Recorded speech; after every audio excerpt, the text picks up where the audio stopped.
Peternak pun merugi ratusan juta rupiah. Kesal karena pemadaman listrik sering terjadi, warga dan komunitas peternak melempari ratusan bangkai ayam ke halaman kantor PLN Palangkaraya. Ribuan ayam mati akibat seringnya pemadaman listrik di wilayah Palangkaraya tanpa pemberitahuan. Akibatnya, ternak ayam yang menggunakan sistem kandang modern dan mengandalkan listrik kehabisan oksigen dan mati massal.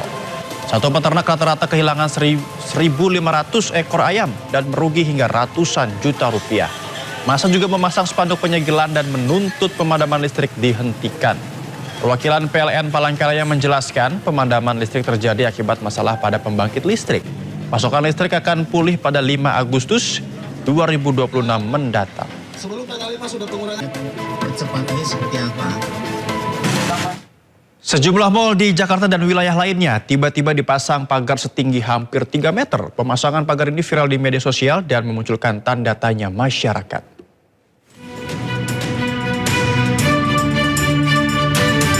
Pagar setinggi sekitar 2,5 meter terpasang di salah satu mal di kawasan Jakarta Selatan. Pagar terpasang tepat di dekat pintu masuk utama mobil di Jalan Raya Casablanca. Saat ini pagar besi yang terpasang baru sepanjang sekitar 100 meter. Pagar didesain khusus dengan bagian atas menyudut dan lancip. Tidak hanya di Jakarta, salah satu mal di Bekasi, Jawa Barat juga memagari malnya. Seperti yang terjadi di mal di kawasan Pekayon Jaya, Bekasi, Jawa Barat. Terlihat pagar logam cukup tinggi memagari setiap sisi bangunan.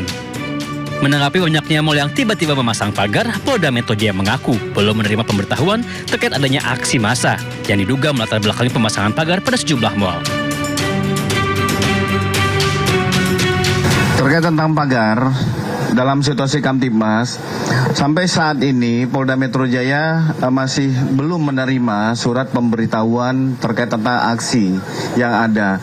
Tetapi tidak berhenti di situ, Polda Metro Jaya melalui Direktur Operasional tetap melakukan pemantauan secara dunia maya digital, yaitu melalui Dirresiber termasuk Dirreskrim Kita akan melihat flyer-flyer ataupun ajak-ajakan. Ini hanya sekedar lempar flyer atau memang akan ada gelombang aksi. Kami juga akan berkoordinasi dari analisa perkiraan intelijen terkait tentang situasi terkini. Tetapi perlu kami sampaikan bahwa situasi sampai saat ini masih bisa dapat dikendalikan. Polda Metro Jaya juga mengaku sudah melakukan mitigasi awal apabila ada kelompok-kelompok yang mencoba membuat kerusuhan dan situasi tidak aman. Kendati demikian, Polda Metro Jaya kini meningkatkan patroli berskala kecil hingga besar di wilayah penyangga ibu kota Jakarta. Tim Liputan iNews melaporkan. Kita ke informasi lain, pemirsa. Kepala Badan Gizi Nasional menyampaikan hasil inspeksi mendadak terhadap sejumlah satuan pelayanan pembangunan gizi atau SPPG. Dari hasil verifikasi, bagian menemukan ratusan SPPG bermasalah dan telah mengembalikan lebih dari 300 miliar rupiah ke kas negara. Selamat pagi, jam 3 pagi ya. Kepala Badan Gizi Nasional Sudaryono melakukan inspeksi mendadak terhadap sejumlah satuan pelayanan pemenuhan gizi di beberapa wilayah usai resmi dilantik pekan lalu. Berdasarkan hasil verifikasi, Sudaryono mengungkap pihaknya menemukan sebanyak 414 SPPG bermasalah. Mulai dari SPPG yang memiliki rekening ganda hingga dapur yang tidak ada atau belum beroperasi, tetapi tetap menerima anggaran untuk operasional makan bergizi gratis. Atas temuan tersebut, BGN mengembalikan uang sebesar 311,2 miliar rupiah ke kas negara. Sudaryono pun tegaskan temuan itu tak hanya berujung pada pengembalian uang negara, tetapi juga pelaporan dugaan tindak pidana ke aparat penegak hukum. Setelah kami verifikasi satu persatu, maka kami telah menemukan adanya 400, bisa ditampilkan, 414 SPPG atau dapur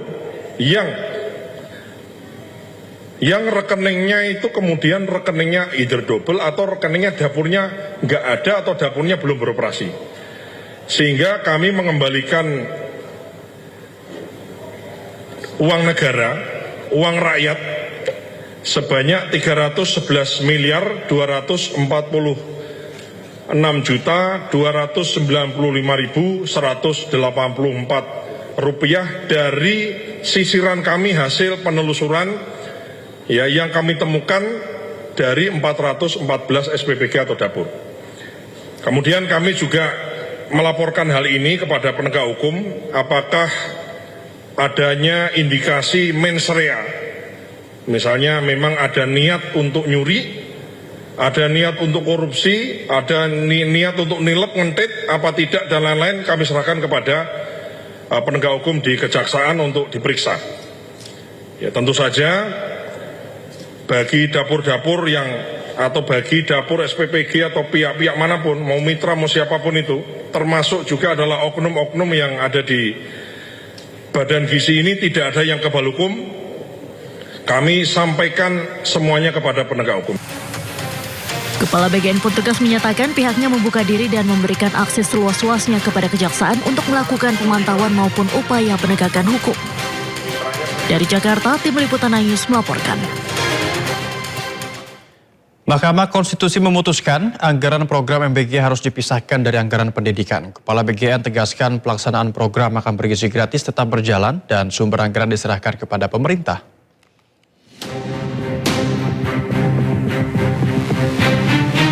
Mahkamah Konstitusi tegaskan makan bergizi gratis bukan bagian dari komponen utama biaya operasional penyelenggaraan pendidikan. Pemerintah mengalokasikan anggaran pendidikan Rp769,1 triliun atau sekitar 20% APBN di 2025, dan dari jumlah tersebut Rp223,6 triliun dialokasikan untuk program MBG bagi peserta didik. Menteri Sekretaris Negara Prasetyo Hadi mengatakan pihak Istana Kepresidenan akan mempelajari lebih dulu putusan MK terkait pemisahan anggaran program MBG dari anggaran pendidikan dalam APBN. Kami juga sudah mendapatkan informasi bahwa MK mengambil sebuah putusan, tapi memang yang pertama karena kami posisi sedang di luar kota secara resmi, kami belum menerima salinan keputusan tersebut, dan tentu saja karena apapun keputusan MK tentu kita hormati, nanti akan kita pelajari, karena bagaimanapun kalau berkenaan dengan masalah anggaran tentu kita tidak berdiri sendirian, karena anggaran itu kan kita susun juga bersama-sama dengan teman-teman kita di DPR. Jadi mohon waktu. Badan Gizi Nasional atau BGN menyatakan pelaksanaan program makan bergizi gratis atau MBG tetap berjalan di tengah putusan Mahkamah Konstitusi yang mewajibkan pemisahan anggaran pendidikan dan MBG. Kepala BGN menegaskan lembaganya tidak berwenang menentukan sumber anggaran karena merupakan kewenangan pemerintah. Itu pasnya ditanyakan ke Pak Purbaya ya, saya kira. Karena kami ini kan mau anggaran nyantol di mana, kan kita menjalankan anggaran itu kan gitu. Sebelumnya, Mahkamah Konstitusi memutuskan mengabulkan sebagian gugatan uji materi program makan bergizi gratis yang diajukan Yayasan Taman Belajar Nusantara bersama 6 pemohon lainnya. Dalam putusannya, MK memerintahkan anggaran program makan bergizi gratis harus dipisahkan dari anggaran pendidikan paling lambat di APBN 2028. Dari Jakarta, Tim Liputan iNews melaporkan. Badan Eksekutif Mahasiswa Universitas Indonesia menilai putusan MK soal pemisahan anggaran program makan bergizi gratis dari anggaran pendidikan merupakan kemenangan semu, mengingat putusan baru akan diterapkan tahun 2028. Ratusan pemisahan anggaran program makan bergizi gratis dari anggaran pendidikan oleh Mahkamah Konstitusi mendapat kritik dari mahasiswa. Menurut mereka, putusan yang baru akan berlaku pada tahun 2028 itu merupakan kemenangan semu. Mereka meminta pemisahan anggaran program MBG dari anggaran pendidikan segera diberlakukan.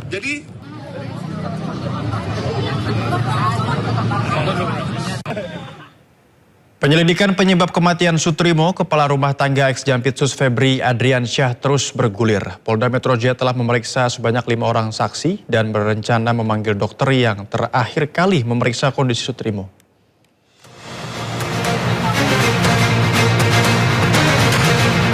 Polda Metro Jaya terus mendalami penyebab kematian Sutrimo.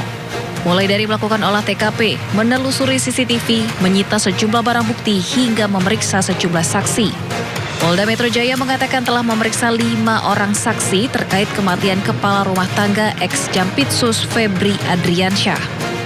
Kelima orang tersebut adalah AZ dan MOP, pengemudi mobil ambulans yang membawa jenazah Sutrimo menuju Banyumas, M, petugas medis di Rumah Sakit Muhammadiyah, MZ dan S, manajer pemilik ambulans menuju Banyumas, dan sebelumnya MA saksi terakhir di klinik Morden, serta AAS pengemudi ambulans. Dalam waktu dekat, polisi juga berencana memanggil dokter yang memeriksa kondisi Sutrimo terakhir kali dan menyatakan Sutrimo meninggal dunia.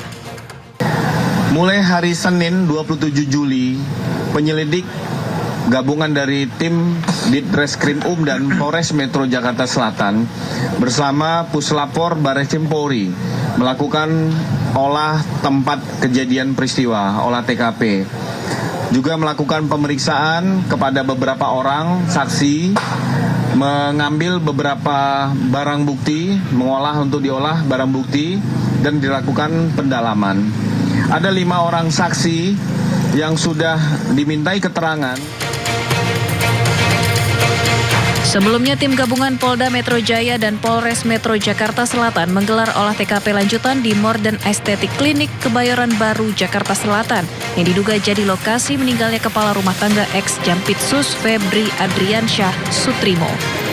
Tim gabungan membawa sejumlah barang bukti berupa karpet dan 1 plastik untuk diperiksa tim Puslap 4 Mabes Polri. Tim Liputan iNews melaporkan. Ya, kepolisian terus mendalami kejanggalan di balik meninggalnya Sutrimo, kepala rumah tangga ex-Jampitsus Febri Adriansyah. Sementara keluarga Sutrimo di Banyumas, Jawa Tengah tidak akan menuntut pihak manapun terkait kematian orang dekat ex-Jampitsus Febri Adriansyah tersebut.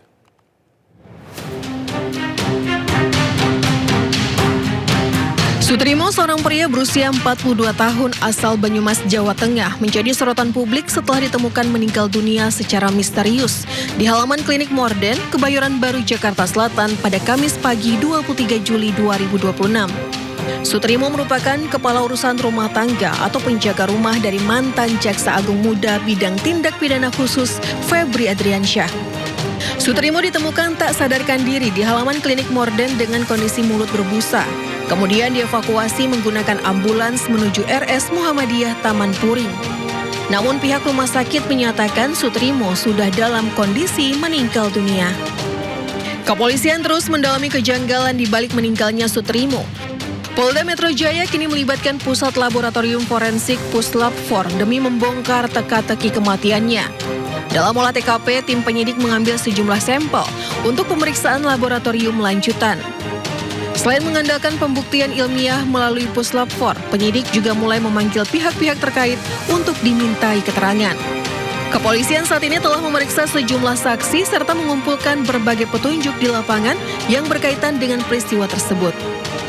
Sementara itu, Kejaksaan Agung juga buka suara terkait kematian Sutrimo, kepala rumah tangga ex-Jampitsus Febri Adriansyah. Kejagung menegaskan tidak ikut campur kasus kematian orang dekat Febri. Ini kan juga ada kabar bahwa ada meninggalnya kepala rumah tangga yang sempat bekerja di rumah Febri, yakni Sutrimo ini, Pak. Nah, ini apakah nantinya Febri juga akan diperiksa soal ini, dan apakah benar Sutrimo ini juga diantar ke rumah sakit dengan seorang jaksa yang bernama Febri Adrianto? Terima kasih. Sebelumnya kami mohon maaf, kami tidak menangani masalah tersebut, sehingga kita tidak memberikan komentar. Sementara keluarga Sutrimo di Banyumas, Jawa Tengah tidak akan menuntut pihak manapun terkait kematian orang dekat ex-Jampitsus Febri Adriansyah tersebut. Keluarga ikhlas menerima dan menduga Sutrimo meninggal akibat penyakit diabetes yang dideritanya. Jenazah korban telah dimakamkan pihak keluarga di TPU Wilahar. Hingga saat ini penyebab pasti kematian Sutrimo belum diketahui. Proses penyelidikan pun sempat menghadapi tantangan lantaran pihak keluarga korban menolak dilakukannya tindakan autopsi terhadap jenazah. Tim Liputan iNews melaporkan. Kejaksaan Agung menetapkan Nurman Herin menjadi tersangka kasus tindak pidana pencucian uang ex-Jampitsus Febri Adriansyah. Nurman Herin merupakan teman kuliah Febri yang juga orang kepercayaannya.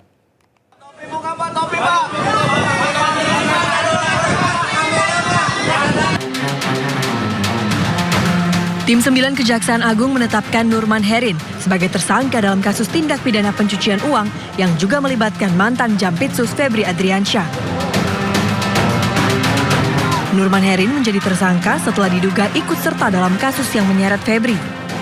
Nurman diketahui merupakan teman kuliah dan menjadi orang kepercayaan Febri saat menjabat Jampitsus. Nurman Herin akan ditahan di Rumah Tahanan Kejaksaan Negeri Jakarta Selatan untuk 20 hari ke depan. Dengan pertimbangan dua alat bukti, dari tim 9 menetapkan tersangka NH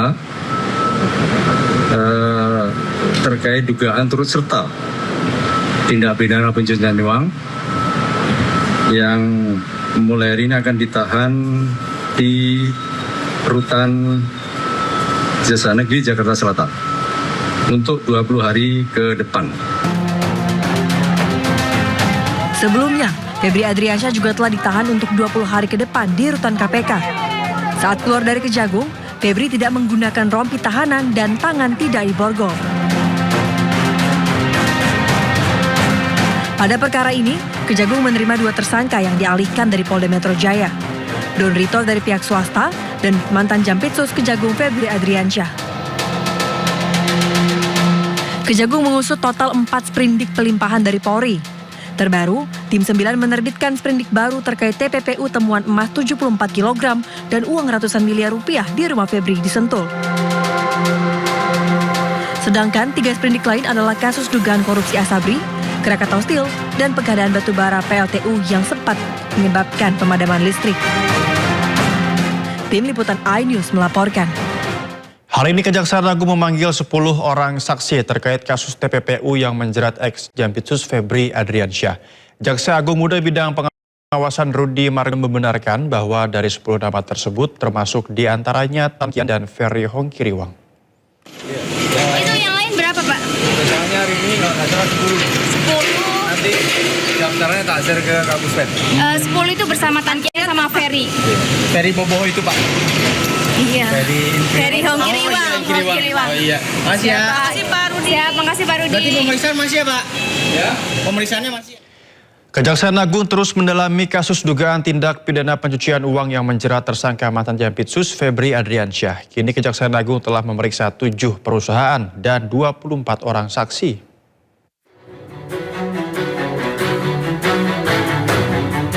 Kejaksaan Agung telah memeriksa 7 perusahaan dalam kasus dugaan tindak pidana pencucian uang yang menjerat tersangka mantan Jampitsus Febri Adriansyah. Ketujuh perusahaan yang diperiksa diduga kuat menggunakan firma hukum tersangka Don Rito untuk penanganan perkara di Kejaksaan Agung. Selain itu, puluhan saksi juga telah diperiksa dalam kasus tersebut. Pihak Kejaksaan Agung mengungkap sejauh ini sudah ada 24 orang saksi yang dimintai keterangan oleh tim 9. Yang telah diperiksa perusahaan yang diduga kuat menggunakan jasa terkait dengan penanganan perkara di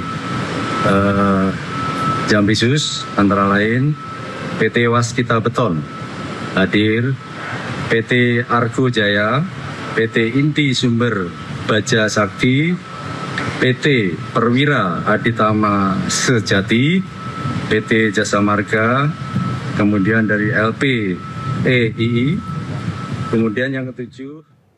Kedekatan Kapolri dan Jaksa Agung saat ini disoroti publik. Tidak hanya publik, Presiden Prabowo juga menyebut hubungan keduanya makin dekat.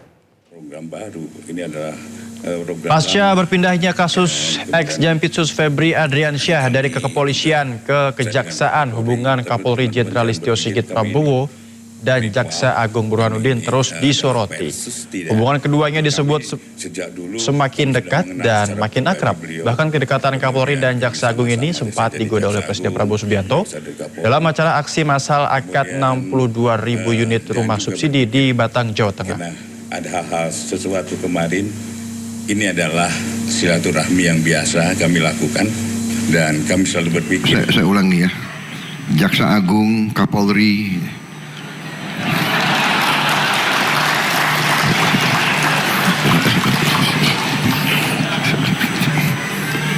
selalu berdekatan. Baru Panglima TNI, Kepala Badan. Kebakaran besar melanda kawasan industri di Irak meludeskan gudang dan fasilitas penyimpanan. Informasi lengkapnya usai jeda, tetap di Sindo Malam.